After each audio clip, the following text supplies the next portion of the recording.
Hi, this is Paula, Gloria, and this show is called Farther Down the Rabbit Hole. And today we have a new experiment. We're video streaming, but the streaming isn't so robust yet. So at this moment it's not happening. But we have on the line Dr. James Fetzer, and what we're going to talk about for later archive is the upcoming event. So welcome, Jim. What you're going to be doing this weekend vis-a-vis particularly the Kennebunkport warning, because a lot of people are very concerned about that? Which is 7th Street and Cooper Square, 3rd Avenue in Manhattan's East Village, where you can take the 6 train to Astor Place Station and be very near. Begins at 1 o'clock Saturday and 1 o'clock Sunday. And among the first speakers on Saturday will be Webster Tarpley, who of course was the author of the Kennebunkport warning. And Webster, I have no doubt, will be discussing the indications that the country may be subject to either another false flag terrorist attack or an attack upon Iran, which will be used to suspend the Constitution and place the country under military rule. I will be speaking on Sunday about among the first speakers on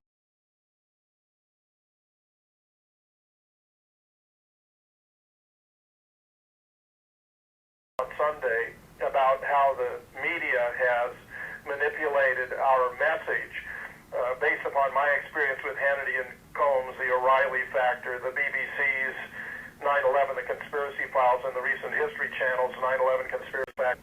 Right. What about, I remember I did one show with Webster about the Blacksburg massacre, and it sort of creates this animosity in the country and is sort of a suspicion of other. In this case it was towards a Korean. Do you think that there's even wider implications than Iran? Well, yes, in the sense that the entire Muslim world has somehow been targeted by this administration, by the neocons who want to create a kind of subtly religious-based ongoing warfare for the benefit of the military-industrial complex and American aggression abroad. It's all quite appalling. You know, those who question whether the government would, facilitate an attack on the United States, by the way, which of course is the conclusion that we have reached as a result of our research on 9/11, which can be found at 911scholars.org, among other places, as a repository of hundreds of studies, videos, documents, analyses, and so forth. A nice summary of which can be found on the menu bar under Why Doubt 9/11, is that last November, Capitol Hill Blue reported a confidential memo was circulating among senior Republican leaders suggesting, quote, that a new attack by terrorists on U.S. soil could reverse the sagging fortunes of President George W. Bush as well as the GOP and restore his image as a leader of the American people. Now, along the lines of restoring the image of our president, there are a lot of people in this country that feel that as dismal as the war is in Iraq and as sad as it is that we're losing our young men, that somehow the animosity which Iranians and Iraqis must have because we're stealing their oil or we're taking their oil, it's containing that hostility over there. So the more we fight over there, the less likely the fight is to come over here. I mean, I think that runs in the mindset of a lot of Americans who may not even fathom false flag terror events. How would you reach those people? Well, American security, if they think about our national security, it has 3 foundations. One is economic security. Now, this administration has run up the most massive deficits in our history. We're now at $9 trillion and growing. The war in Iraq is calculated to cost us at least $1 trillion. What's going on is that Bush is by destroying Guard have observed by this constant rotation through Iraq with these prolonged tours of duty and with the aggravating, depleting, exhausting, you lose your sense of self-composure, your self-discipline. This is absolutely weakening, even breaking the back of the American military. So this ongoing military intervention is unsustainable and it's weakening our military strength. And third and foremost, our greatest source of security in the world is our moral standing. Now, because in the past the United States was admired and respected as, a big brother and a beneficiary to most of the other nations of the world, we had very little to be apprehensive in terms of ill will toward the United States. But given the actions of this administration, these wars of aggression in violation of international law, the UN Charter, even the U.S. Constitution, these invasions of Afghanistan and Iraq, where hundreds of thousands of civilians are being slaughtered, and most of it is without any law we have in Iraq, and they're completely unconstrained from murdering, even brutally. They are and be completely taken apart, which is itself a violation of international law. And, of course, taking the natural resources of those countries has created so much animosity toward the United States that I think now the threat to the United States is overwhelmingly greater. And the only way we can restore our sense of our actual national security, as opposed to the words that come in the mouth of these liars, cheaters, thieves, and deceivers, people like Dick Cheney and George W. Bush, and now, I dare say, Rudy Giuliani, who just want to talk about terror, fear, try to manipulate us, which is the classic mode of the terrorist, actually, to use acts of violence and threats of acts of violence to instill fear into a population and manipulate us for their political purposes. Just listen to one of the campaign speeches of Rudy Giuliani and how often he talks about 9/11. Iraq was not a terrorist state. But just a second, slow down, Jim. When you say we create more terrorists the longer we stay to those institutions that have access and control to the type of firepower that can do that destruction, which is not your ragtag terrorist group. Oh, well, of course. Now, we have to separate between 9/11, the events of 9/11, where we have overwhelming evidence that 9/11 was an inside job, that the demolition of the towers was professionally done, even using what appear to have been unconventional weapons, the degree of pulverization of the buildings, the rapidity with which it was done, the destruction to the other buildings, the non-functional incapacity of the toasted cars, the fact that we have 4 lines of proof that demonstrate no Boeing 757 hit the Pentagon. Whatever in Shanksville is quite mysterious, but the idea that a Boeing 757 crashed that field is a complete charade. The fact that the government has been lying to us repeatedly about 9/11, that is the part that required the very sophisticated operations by the government. But at a press conference about a year ago, George Bush, in response to a question from a reporter, what did Saddam Hussein have to do with 9/11, answered with single... No, but Jim, appealing to you as a teacher, because I know you're a great academic, you've written 28 books, your field is philosophy. How do you think, and I'm thinking through your background having been in the Marines, maybe you can reach that average American citizen who I think is in a state of total shock, believing that they're containing the war overseas and they're not going to come here and take our precious, American soil. And also you have very sophisticated liberal types in New York who subtly are thinking that their money market account is tied up with the price of oil. And so... Listen, Paula, number one, Saddam Hussein had nothing to do with the events of 9/11, as even George Bush admitted in response to a question from a reporter. Number two, the Senate Intelligence Committee investigated and discovered not only was Saddam not in cahoots with Al-Qaeda... No, but I know I'll apprehend it. And make one more point and then I'll go there. Okay. The third point is that the FBI itself has acknowledged that 9/11 in Iraq were for completely different purposes. In Afghanistan, it appears very obvious we had negotiations with the Taliban prior to 9/11 over the construction of a massive oil pipeline in northern Afghanistan for Unocal. We told the Taliban that if they let the pipeline be built, we'd bathe them in gold. If not, we'd bathe them in bombs. They did it, we did. Today, that oil pipeline is going up in northern Afghanistan with 2 huge permanent bases ideally positioned to protect it. The president of Afghanistan is a former Unocal oil official. Our ambassador to Afghanistan is another former Unocal oil official. for whatever Bush may be saying about Iraq, it's very clear the one area, the one ministry we cared about did not allow to be looted was the Ministry of the Interior concerned with the oil. Our highest priority was to seize the oil fields. I understand, but Jim, we don't have much time, and what I'm curious about, these arguments that you're saying, how long have the scholars for 9/11 Truth said it? Probably for 5, 6 years now? Well, I think any student, who's a serious student, not in Iraq, have now entered Iraq, and they're taking on the Americans. This has become a breeding ground for terrorism. The American occupation is for terrorism in the world. I mean, we're going in there, we're slaughtering innocent civilians, we're putting depleted uranium all over the place. It's going to make areas of Iraq, in the Tigris-Euphrates Valley, for example, which is the home of the mythical Garden of Eden, uninhabitable for on the order of 4.5 billion years, which just happens to be the age, the estimated scientific age of the Earth. We are doing everything wrong. If we want to diminish the threat to the United States, we have to look for a political solution, pull out our military hardware, not try to steal the natural resources that belong to those countries.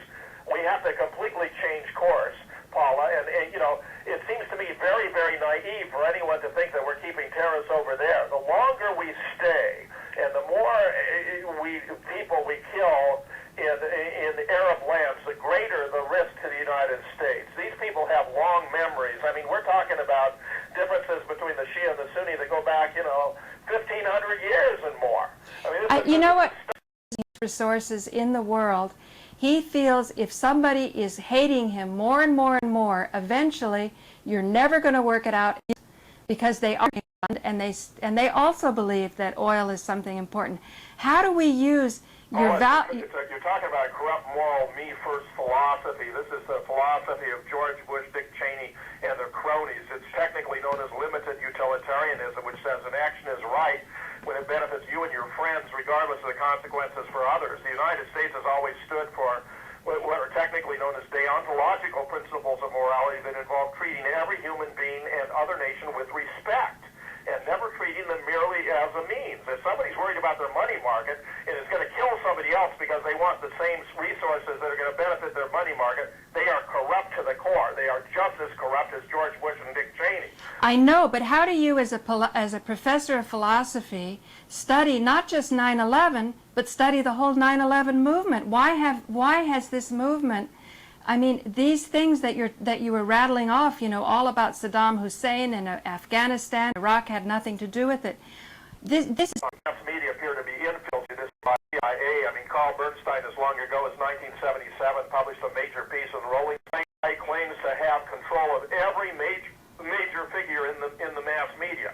I know, but I was talking to Christine Ebersole, and we were saying that it can be kind of scary and intimidating when you realize all the social institutions seem to be against you, and then all of a sudden you take a step and you do what you know morally is the right thing to do, and by golly, you get so much support, and you find out that those institutions in many ways are hollow and shallow, and the people know it.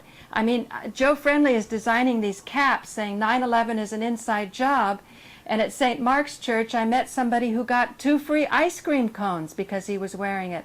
When I was wearing my cap, almost 95% of the response was positive, profoundly positive. People would invite me over to their table if I was in a restaurant, they wanted to talk. And so I'm thinking, even if the media is infiltrated or whatever, are voting with their feet. Look at what's happening. Well, I think that's exactly right. The more of us who speak out, the greater we encourage others to speak out. Yes.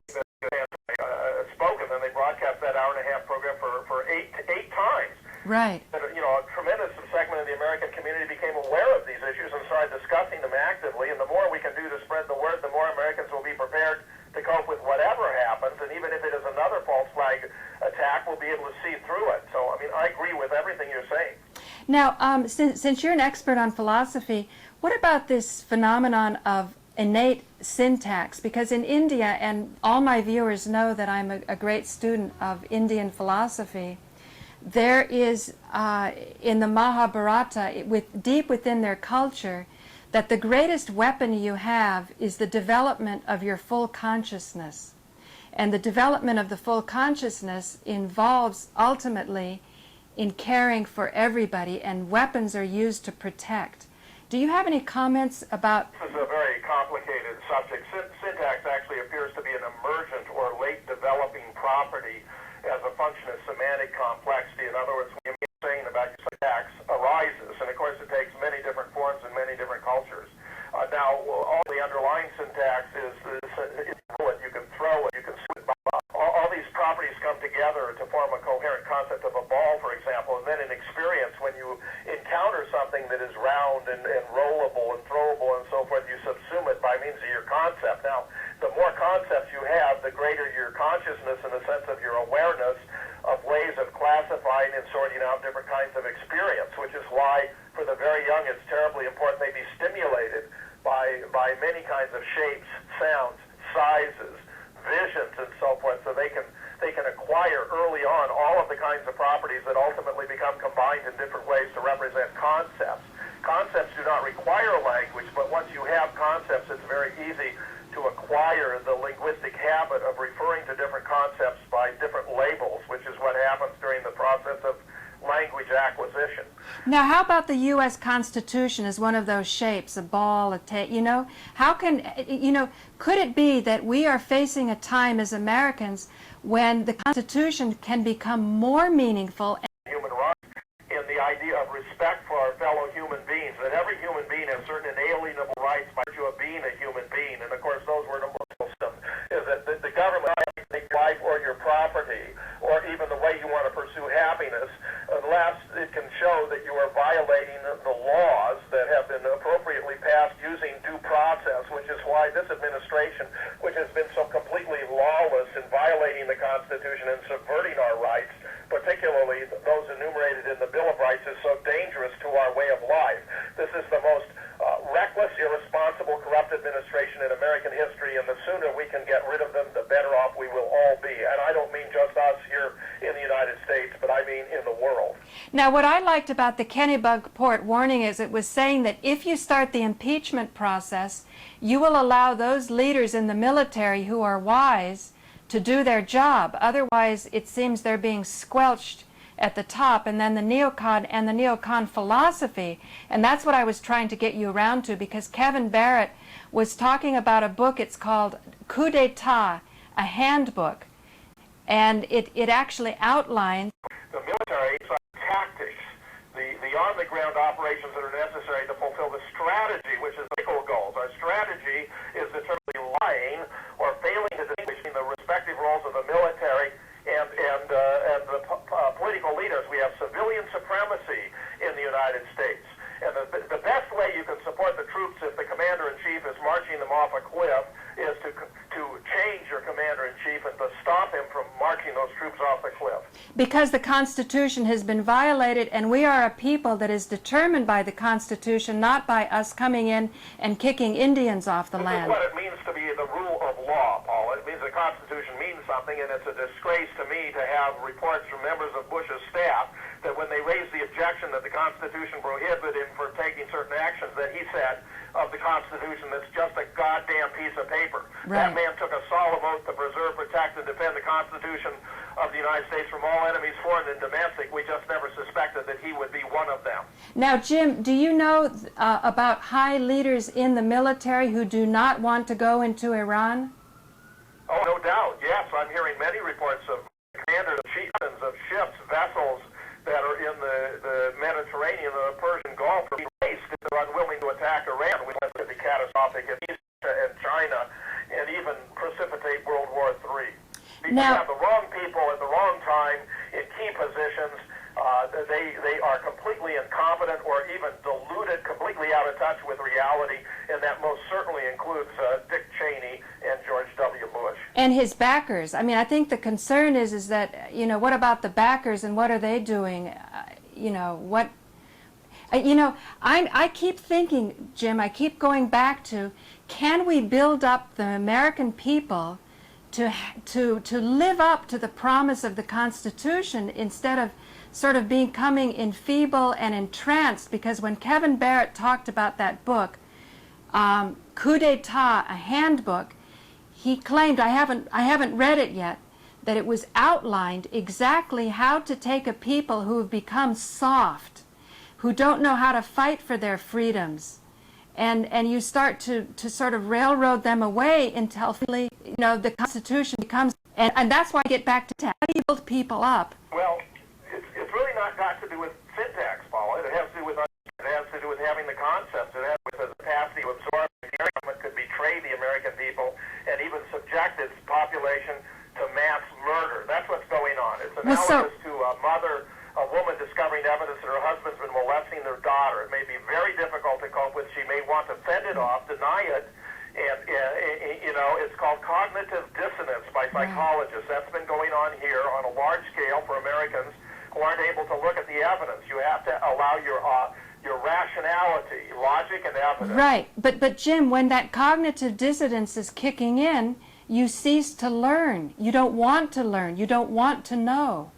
I understand, but we have to convince people by showing them the evidence and explaining the consequences, and things as simple as that Saddam Hussein had nothing to do with it, that he wasn't in cahoots with Al-Qaeda, and Osama bin Laden was not tied to these events, according to our own FBI, are very simple points to make that I believe can start to break the logjam, the psychological resistance. Well, I don't know. I think that you're a very powerful academic, and you're not shockingly aware that people need encouragement to know that if they do the right thing, they will be supported. And I really want to thank you for that experience. Great, Paul. I'm really pleased to hear that, and I hope a lot of your listeners are going to be able to get down to the Great Union at Cooper, the Great Hall at Cooper Union, 7th Street in Cooper in Madison's East Village on Saturday and Sunday. The program starts at 1 o'clock each day. Webster Tarpley will be among the first to speak on Saturday, and I'll be among the first to speak on Sunday. I see. And then what about Webster Hall? Are you speaking there? No, that's a different event by the Loose Change guys. Okay, and when will that be? That'll be, I think part of their event is Sunday evening, and other parts of it will be on Monday. Great. Well, I want to thank you so much for joining us, Jim, and I look forward to working with you with Christine Ebersole, so we'll sort of connect with more people that way. My great pleasure, Paula. Thank you for having me on. Thanks a lot, and thank you for joining me. My name is Paula Gloria, and this has been an episode of Farther Down the Rabbit Hole.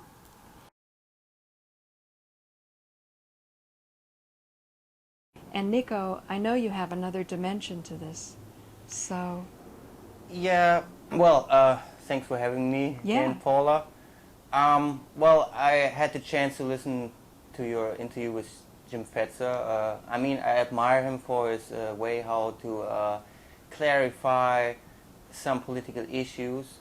Where I'm concerned about is that he still ignores too much the wider political complexity, which is the private military contractors in itself. But you want to switch to me? Did you see the article that he wrote, or the statement that?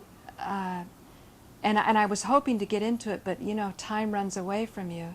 About how there's not enough ammunition for the local police force, and there's private military growing. Did you read that of his? Right. But, well, there seems to be two tendencies when Halliburton, more mercenary companies, that's so far away from the issues I'm focusing on. What's a hangout company, Nico? On the actually weaponry companies, Halliburton is not selling weapons to Iraq. Neither Blackwater is a weapon company. Blackwater is a mercenary company. So that's just about the privatization of military itself. Well, let's get practical, Nico. What about if our usual military that's supposed to be under the constitutional law and the balance of power, the National Guard, our local police force, what if they run out of ammunition and the private military comes in? And the private military is beholden to a whole nother agenda that has nothing to do with our Constitution. That's practical to me. Well, that's what I'm saying. Here, your angle is interesting, but I think it's... Well, it was his angle. Well, it was his article. Well, but my problem is that this angle is already co-opted. You have to come from a completely different position. You have do not give the White House so much credit, and you have not to Give the who?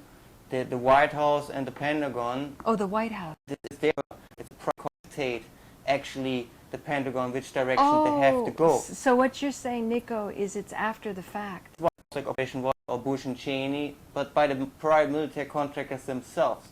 In how far they connected, vice versa, running the show in the White House or Pentagon is not so important. Important is how many of these contractors do exist and actually producing now these exotic weaponry, which is also censored by the non-truth movement and the anti-war movement. It is what? Censored? Censored. It's completely censored. And that makes sense to me, because then they have not to talk about these issues. Then they have these hangout issues, instead talking about Halliburton, Dick Cheney, the White House, the Pentagon. Right. The problem is they have no clue, frankly said, about which agencies are infiltrated, and that is, for instance, any kind of agencies is connected to this, to the satellite business.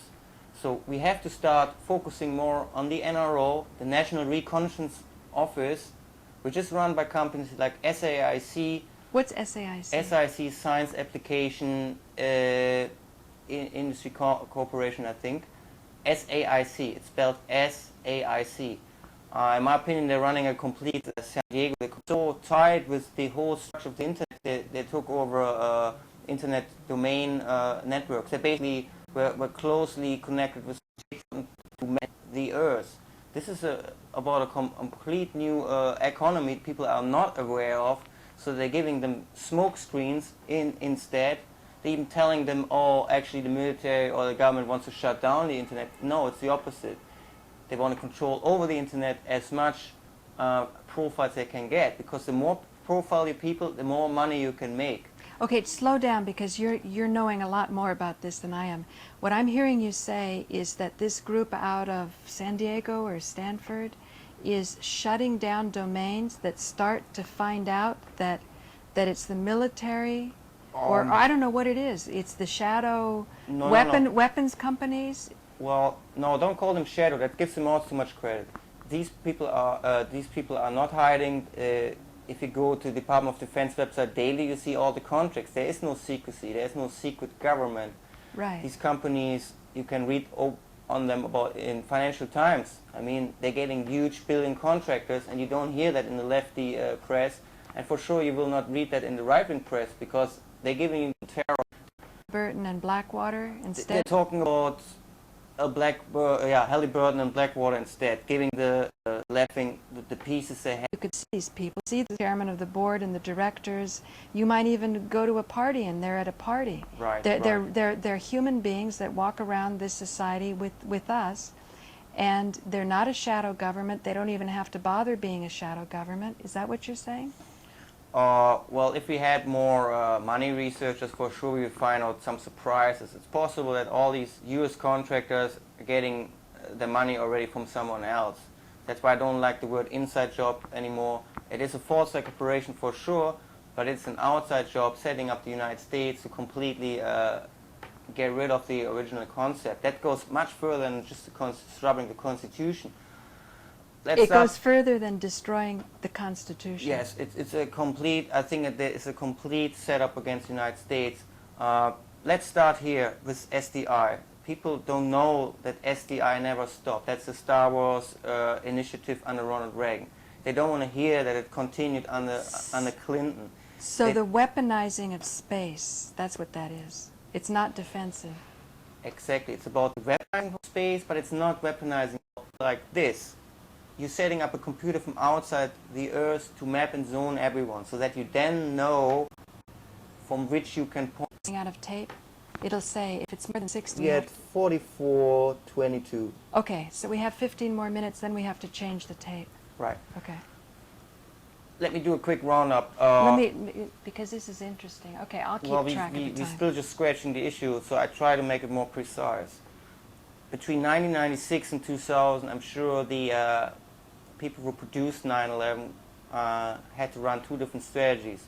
First one was to sell the war on terror in a subtle way.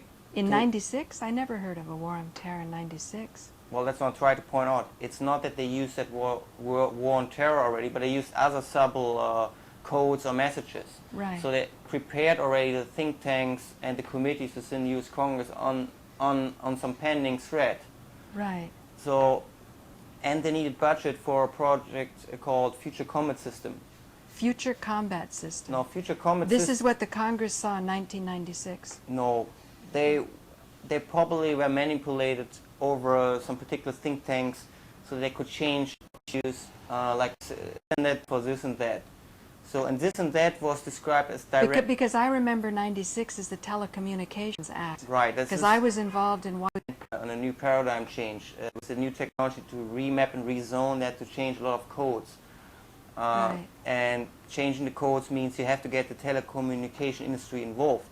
So there's clearly and kind of stranglehold them, because when someone sat down and explained to me that this wireless cable that I was investing in to get applications for a license, that could have been like a hole in a balloon you're trying to blow up, because it was another way of reaching people. And when they auctioned it off instead of a lottery, as I got my cellular telephone licenses, they auctioned off the licenses and they buried them. They don't use these licenses. Right. Okay, next step. For sure there was a vice versa infiltration of telecommunication industry, or what I think was vice versa, the telecommunication industry infiltrated more and more the governments to explain to them that for changing all these codes we have to do this and that. What do you mean by changing codes? Well, it's just improving. It's a kind of algorithm. You have to change a lot of algorithms. So you have to change a lot of codes. It's like you're getting a new computer and has not enough hardware, you have to buy more hardware, right? If you do one code. So it can talk to each other? No, just develop. It's like Develop. the open source community. They needed kind of opening up the source codes. So by opening up the source codes, for sure, you have to get the telecommunication industry involved. That means people like Motorola and all these fellows. So they have to be from the inside. It's impossible just to do without them. Or vice versa, what I'm thinking happened the other way around. They told the governments of the world, we can make a lot of money by changing all these codes. Oh, I see. Especially for SDI, Star Wars, they have to rewrite algorithms and What codes. about Y2K? Did that play into it or That not? was just, I think it was a hoax to scare people opening new budgets. I mean, Okay. they use a lot of hoaxes to get new budgets. Okay. This is Okay. also kind of psyop, maybe, Right. just for fun. For fun. It sure scared me, but I'm at that level of being scared. Well, so why was it so important to cover up SDI? Is because if people would have SDI is Star. Star, I think, Strategy Defense Initiative, Maybe. SDI. But that's what's called Star Wars. Right, they don't use that word anymore. And these agencies work close with all the classified and unclassified agencies. So the NRO was part of it. Sure, also the NSA, NASA, to what it is right now, a zoning industry.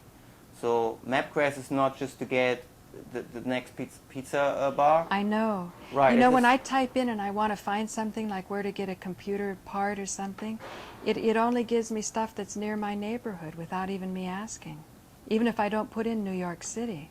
Yeah. Well, so let's go back again to Future Combat System. Future Combat System is a kind of multimedia military application, and it basically digitized the world, like Google Earth in a military sense. And these are issues completely ignored by anti-war movement, by 9 Truth movement. Yeah, I always was nervous about that. Well, this is getting so huge by now, it's bigger than the event of 9/11 itself, because it proves that they actually created Future Combat System to introduce all their new advanced weaponry they have. Which So in other words, if you can track every single address in the United States, you could pinpoint something bad happening to them.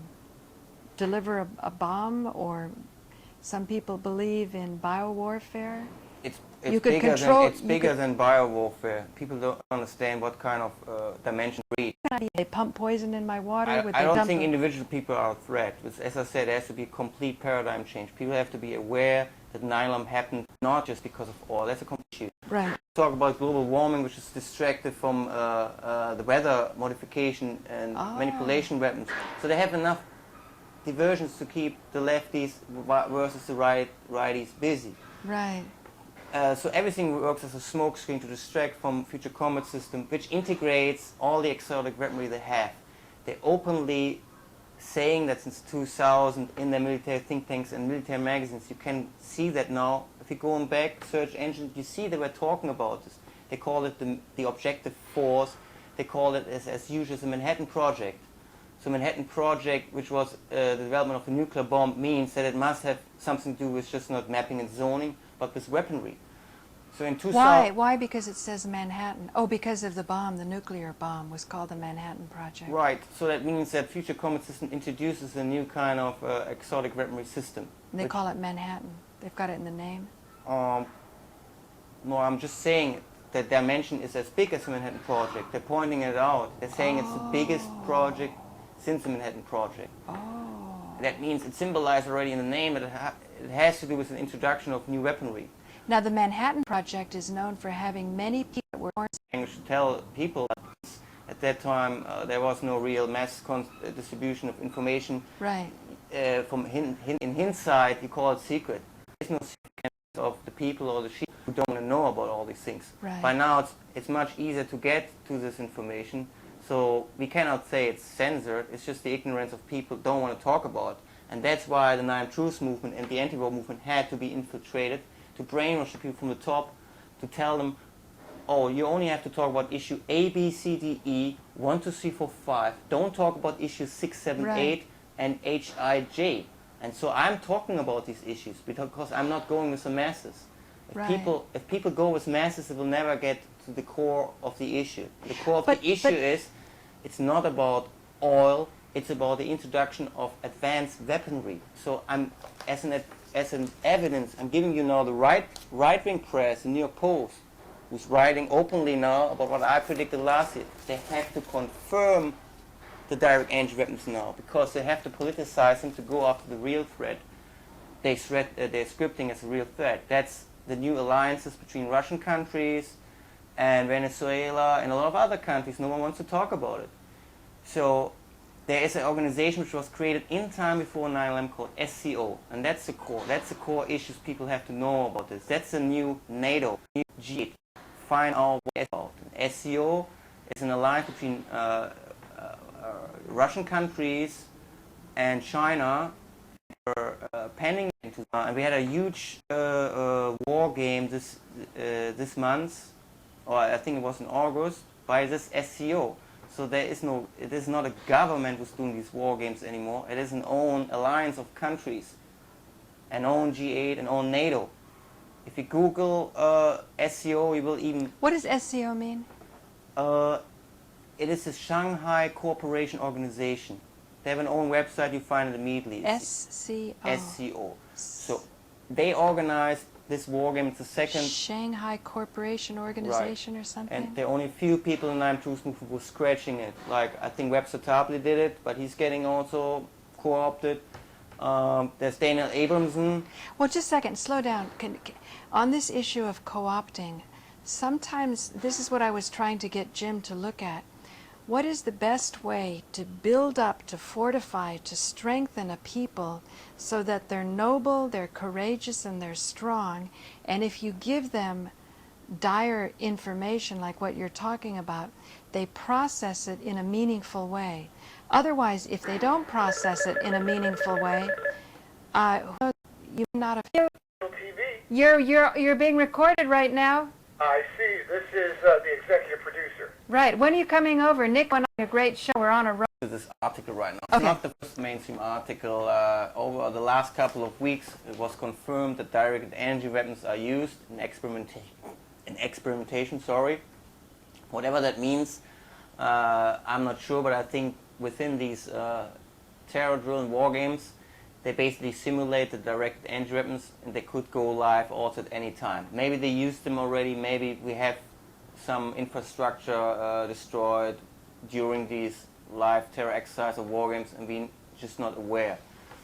So, can you give me an example of a terror exercise? I know one that went live was 9/11. The whole buildings came down. Well, there is Are there other things? There is no day anymore since I think at least 1 year there's no day anymore without a terror exercise and war game.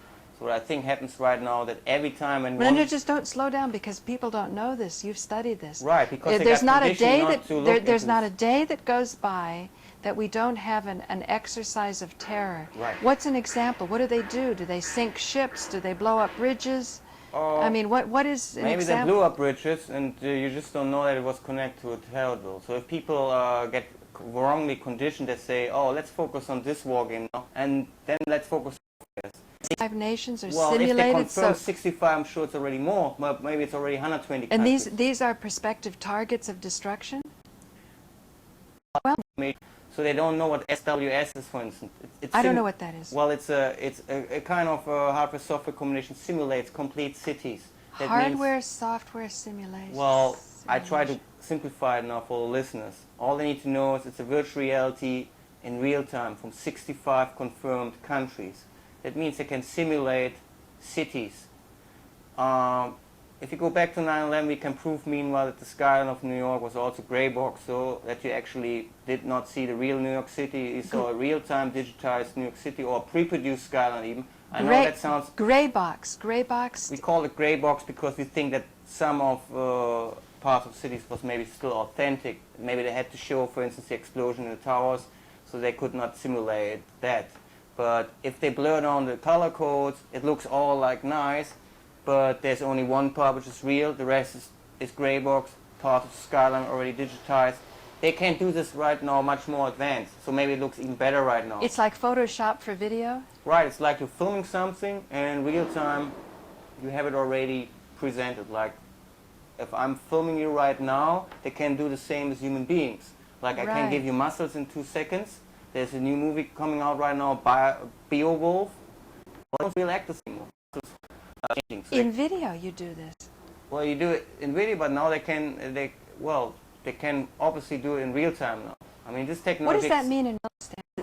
Everyone should see that movie. Because you always hear about airbrushing, you know, that you can see beautiful models even more beautiful because after the photograph... Give you more face, sorry. I'm too often on my face. No, but that they airbrush after they've done the photo. But it seems like what you're saying... That's all 80s. This is for video, but even more than that, it's as you're streaming, people could be... Well, you have to be... That makes me very nervous then. No, well, this is a Hollywood movie, so for sure, if you pre-produce, you can do much more tricks. Right. So I think if they're doing it in real time, it needs much more memory to produce these effects. Right. But if you render maybe something in 1 hour, then you get it much more perfect done. Wow. So what I'm saying is now, these war games, people not looking into it, actually using the technology of real-time morphing cities, pre-produced cities, a lot of different templates. And then they have these direct anti-weapons integrated. And I'm telling you, the mainstream media has to confirm it this week. Go more slowly. What are you holding up? Well, Explain I'm holding the silly... Explain it. Silly New York Post. But what does it say? Well, New York Post is complaining that it's not politicized. That's the irony. They're saying, opening today, a Boeing 747 was rigged up with low-power laser and used and then in between message and non-cooperative airborne. They're talking now